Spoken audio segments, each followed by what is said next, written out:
For 8 years, the boy touched his ear, every single day, sometimes gently, sometimes frantically, like he was trying to claw something out that no one else could see. His father noticed. The doctors noticed. They all said the same thing. Nerve damage, congenital, irreversible. Nothing we can do.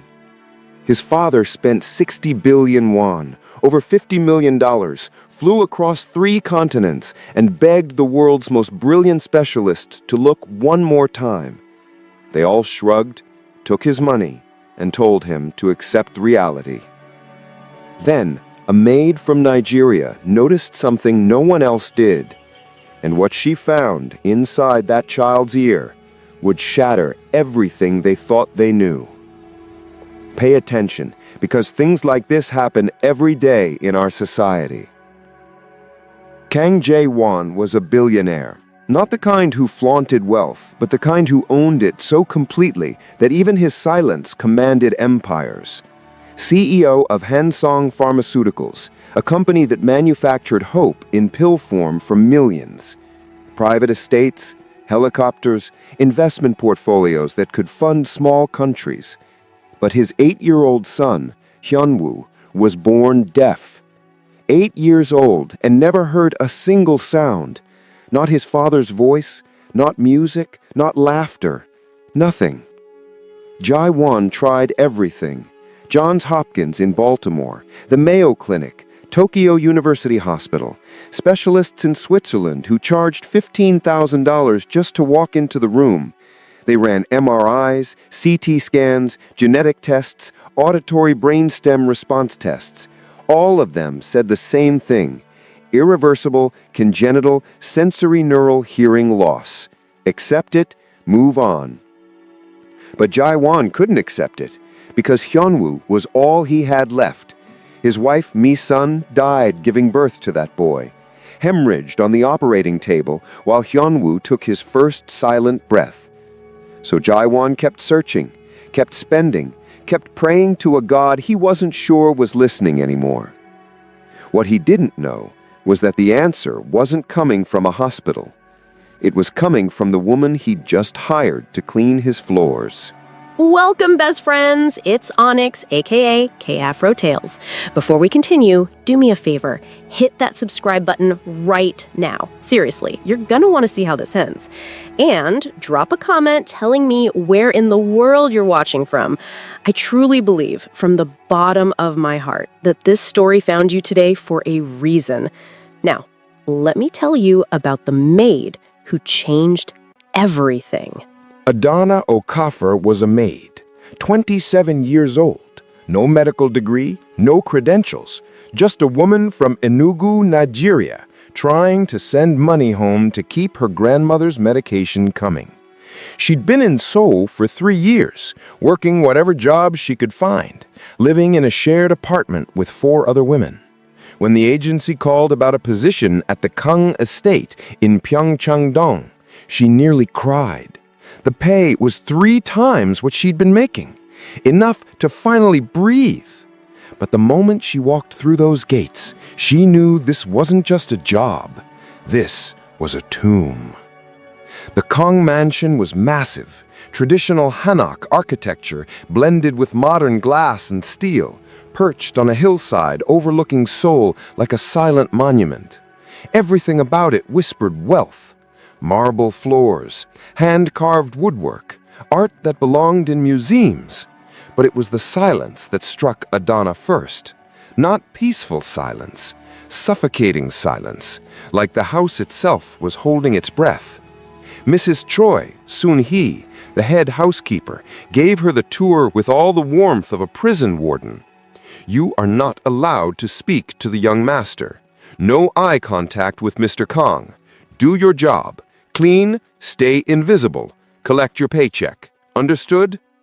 Adana nodded, but her eyes kept drifting to the photographs lining the hallways.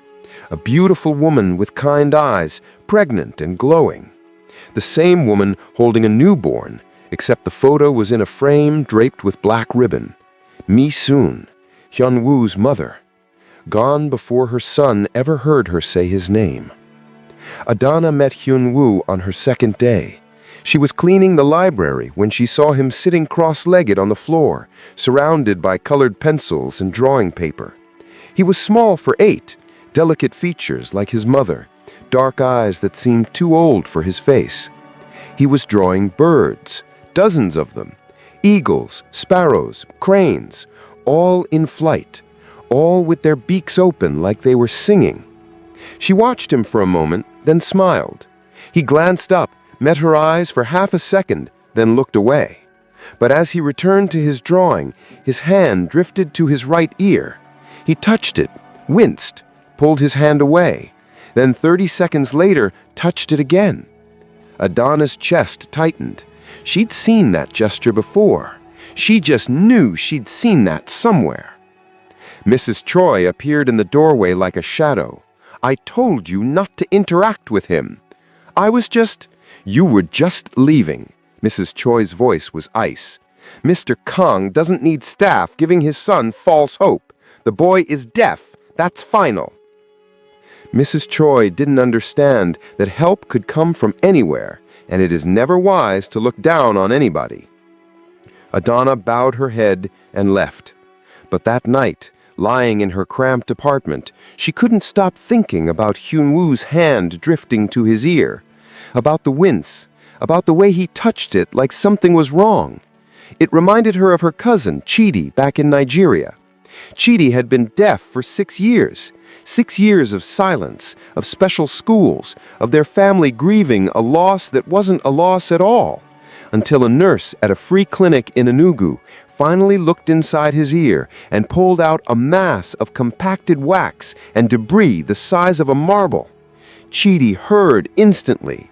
The little boy cried for an hour straight, just listening to his own voice. What if, Adana thought, what if? Her mind was full of questions, but the fear of losing her job and getting into the blacklist of the dangerous billionaire scared Adana like there was no tomorrow. The job meant a world to her, and losing it wasn't an option.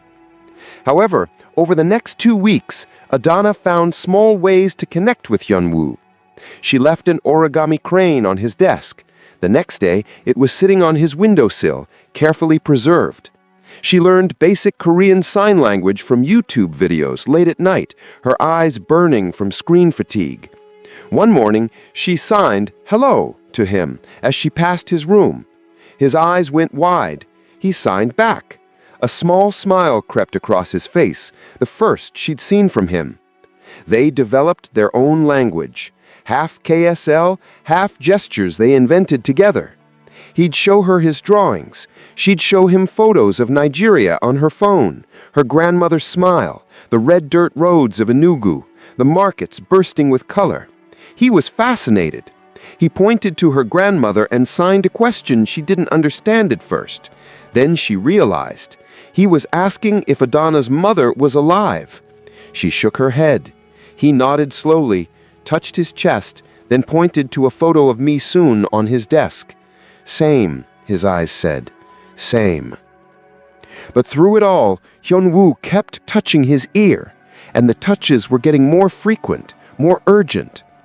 Mrs. Choi caught them in the garden one afternoon, Hyun-woo giggling silently as Adana showed him a video of Nigerian kids dancing. The housekeeper's face went red. "This ends now. You're here to clean, not to play teacher. Mr. Kang's pain is deep enough without you reminding him of what his son will never have." "I'm just being kind," Adana said quietly.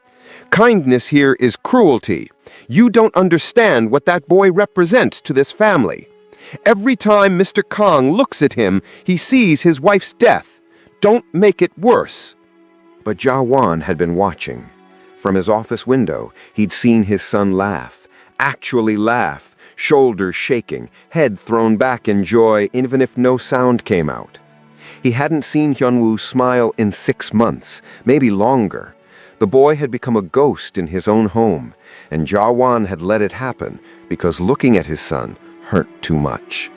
Hyun-woo had Mi-sun's eyes, her smile, and every time Ja-won tried to connect, all he felt was the crushing weight of what he'd lost. His assistant knocked on the door. Sir, Dr. Yoon called again. He wants to schedule another round of auditory nerve therapy. Jawan stared at the treatment invoice on his desk. 50 million won for the last session. He'd been paying Dr. Yoon Ta-sung for 8 years. The man was a consultant for Hanzung Pharmaceuticals, one of Seoul's most respected ENT specialists. If anyone could help Hyun-woo, it should be him. Book it, Jawan said. What's another 50 million when I've already spent billions? 3 weeks after Adana started working at the estate, everything changed. She was cleaning the second-floor hallway when she heard a thump from Hyun-woo's room. It was muffled, heavy, and wrong. She dropped her cleaning cloth and ran. The door was ajar. Hyun-woo was on the floor, curled into a ball, clutching his right ear with both hands. Tears streamed down his face. His mouth was open in a silent scream. Adana's heart stopped. She dropped to her knees beside him. Hyun-woo, Hyun-woo, look at me. She pulled his hands away gently. His ear was red, hot to the touch. He was sobbing, desperate, and pointing at it like he was begging her to make it stop. She ran for Mrs. Choi, who immediately called Jawan. He arrived within minutes, still in his suit from a board meeting, and scooped Hyun-woo into his arms like the boy weighed nothing. Adana tried to speak. Sir, please, if I could just look. You're a maid, not a doctor, Jawan said, his voice sharp with fear. Step back. They rushed Hyun-woo to Dr. Yoon's private clinic. Adana was left standing in the hallway, her hands shaking, her mind screaming. She knew, deep in her bones, she knew what was wrong, but no one would listen to her. Why would they? She was nobody. That night, she couldn't sleep. She sat on her apartment floor with her laptop, searching. Child deaf, but touches ear frequently. Ear pain, but diagnosed as nerve damage. Misdiagnosed deafness. The results came flooding in. Medical journal articles, forum posts from desperate parents, case studies. One article made her breath catch. Misdiagnosed congenital deafness due to impacted cerumen and debris. A case study of bilateral auditory canal obstruction. The symptoms matched Hyun-woo exactly. Frequent ear touching, pain episodes, diagnosed as congenital without otoscopic examination. She found a forum post from a mother in the Philippines. They did 4 MRIs on my son. 4. Never once did a doctor actually look inside his ear with a scope. They just assumed nerve damage because he was born not responding to sound. Turns out he had a massive blockage from an untreated infection as a newborn. When they finally removed it at age 9, he heard instantly. 9 years stolen because no one checked. Adana's hands trembled as she typed a message to her grandmother on WhatsApp.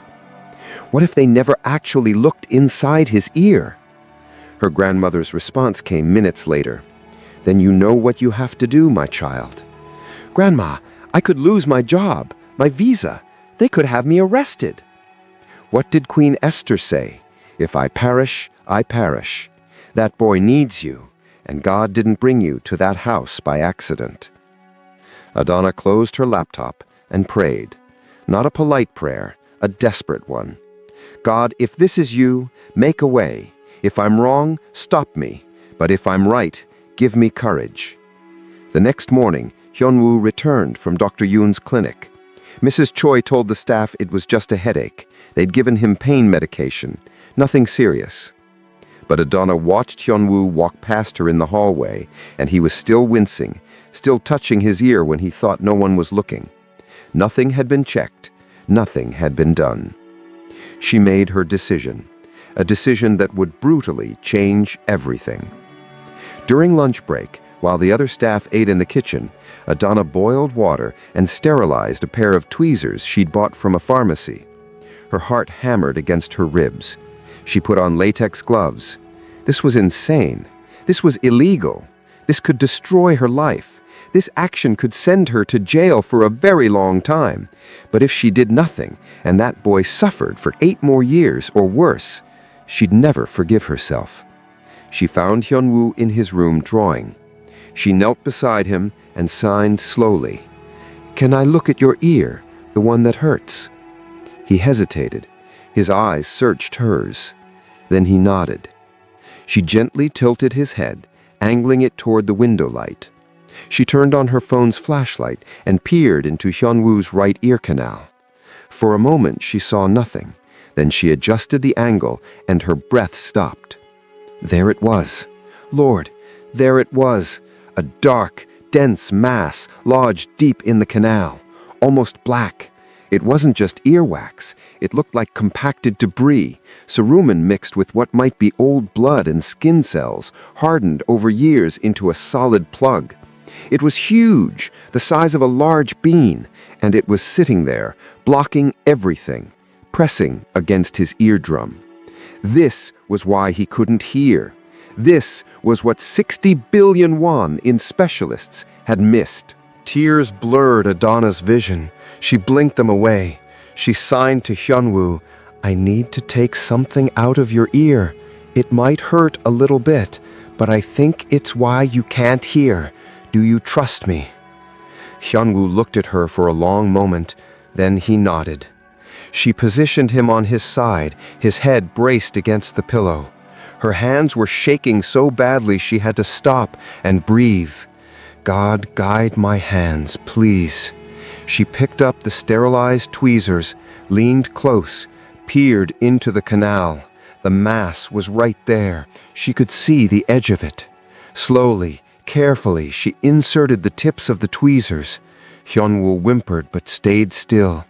She whispered in Igbo, "Chineke, nyerem aka." God help me. She gripped the edge of the mass. It was hard, compacted. She applied gentle, steady pressure, pulling outward. It barely moved. She adjusted her angle, tried again. Hyunwoo's breath hitched, but he didn't pull away. "Come on," Adana prayed. "Come on." She pulled again, firmer this time, and felt it shift.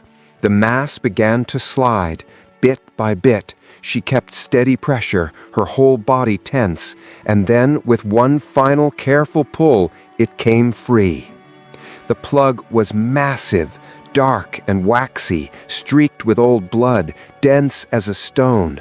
She stared at it, horrified and awed. This had been inside his ear for years, maybe since he was a baby. For 3 seconds, nothing happened. Hyunwoo lay still. Then his eyes flew open, wide, wider than she'd ever seen. His head whipped toward the window where birds were chirping outside, then toward the hallway where footsteps echoed, then toward his desk where a clock was ticking. He gasped, a real audible gasp, the first sound Adana had ever heard him make. Listen, if this story is touching your heart right now, please tap that like button. It helps more people find stories like this. And trust me, you need to stay until the end. What happens next will absolutely blow your mind. His hands flew to his ears. He sat up, spinning, his mouth open in shock. He could hear the rustle of his clothes, the creak of the bed, his own breathing. He looked at Adana and tears poured down his face. His mouth moved, shaping sounds he'd never made before. Up. His voice was rough, unused, but real.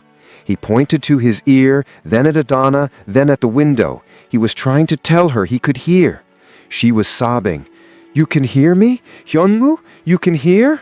He nodded frantically, and then he ran, out of the room, down the hallway, his footsteps pounding. He burst into his father's office on the first floor. Jaewon was on a video conference call with investors in New York. Hyunwoo crashed into the room, making sounds, actual vocalizations, pointing to his ears, tears streaming. Jaewon stood, his face blank with shock. "Hyunwoo?" He nodded, his mouth opened. With enormous effort, he shaped the word, Dad. Jaewon's tablet slipped from his hands and clattered to the floor. "What? Huh?" Hyunwoo grabbed his father's hand and pulled him upstairs, running. They reached Hyunwoo's room. Adana was still there, standing frozen, the extracted mass in a tissue in her trembling hands. Jaewon saw her, saw the tweezers, saw the dark plug. His face shifted from shock to confusion to something darker. "What did you do?" Adana's voice shook. "Sir, I found a blockage in his ear. I thought—" "You operated on my son?" His voice rose, sharp and dangerous. "You? Without permission? Without medical training? Are you insane?" "Mr. Kang, please, if you just have a doctor confirm—" "You could have killed him." Jaewon's face was red, punctured his eardrum, caused an infection. "You're not a doctor, you're a maid." He grabbed his phone. "Security, I need someone in my son's room immediately. Detain Miss Okafor and call the police." "No!" Hyunwoo's voice cracked through the air. It was rough, barely intelligible, but it was a voice. "No! Appa!" Jaewon froze, stared at his son. Hyunwoo was crying, trying to form words, pulling at his father's sleeve. 2 security guards arrived and took Adana's arms. She didn't resist. She just looked at Hyunwoo and smiled through her tears. "It's okay. You can hear now. That's all that matters." They led her out. Hyunwoo screamed, an awful, raw sound, and tried to follow, but Jaewon held him back. The house fell into chaos. 90 minutes later, Jaewon sat in an examination room at Seoul National University Hospital with Hyunwoo. Dr. Kim Ji-hye, the head of the ENT department, had examined his son's ear with an otoscope, run hearing tests, performed tympanometry. Now she sat across from Jaewon with a strange expression on her face. "Is there damage? Did she hurt him?" Jaewon asked, his voice tight. Dr. Kim shook her head slowly. "Mr. Kang, your son can hear." "That's impossible." "His tympanic membrane is intact. There's minor inflammation from the extraction, but no perforation, no permanent damage. And his auditory nerve is functioning perfectly." She held up the mass Adana had removed, now in a specimen container. "This is a compacted ceruminous plug with debris. It likely formed over years, possibly from an untreated ear infection in infancy. It completely occluded his external auditory canal." Jaewon felt the room tilt. But every specialist said his deafness was congenital, irreversible. "Mr. Kang, may I access Hyunwoo's full medical records?" He authorized it immediately. Dr. Kim pulled up the files on her computer, scrolling through years of reports. Then she stopped. Her face went very still. She turned the screen toward Jaewon. It was a scan from 5 years ago. St. Mary's Medical Clinic, Dr. Yoon Tae-sung's facility. And there, in the clinical notes, clear as day, dense ceruminous obstruction noted in right external auditory canal. Recommend manual extraction under light sedation. Follow-up scheduled. The date, February 14th, 2020.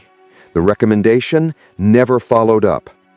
Jaewon's vision blurred. His hands started shaking. They knew. 5 years ago, they knew. Dr. Kim's voice was gentle but firm. "Mr. Kang, I need to be very clear. This was medical negligence. That note recommends a simple procedure that would have taken 15 minutes. Your son has been deaf for 8 years because someone didn't follow through." Jaewon pulled up his phone with trembling fingers. He accessed Hansong Pharmaceuticals' financial records. Dr. Yoon Tae-sung had been Hyunwoo's primary physician for 8 years. He was also a paid consultant for Hansong, advising on auditory drug development. Annual consulting fee, 800 million won. And the clinic bills. Jaewon scrolled through them, his stomach turning. Every visit, 5 to 15 million won. Experimental auditory nerve therapy. Genetic consultations, treatments that never worked because they were treating the wrong thing. Total billed over 8 years, 62 billion won. Dr. Yoon had every financial incentive to keep Hyunwoo untreatable. It justified the ongoing clinic visits. It justified his consulting position. It justified everything. Jaewon stood abruptly. "Get me my legal team, now." and release Miss Okafor immediately." Adana was sitting in a holding room at the estate when Jawan walked in. She looked small, exhausted, her eyes red from crying. He sat down across from her. The silence stretched. Finally he spoke. "You were right." She looked up. 5 years ago, they found the blockage, noted it in his file, recommended removal.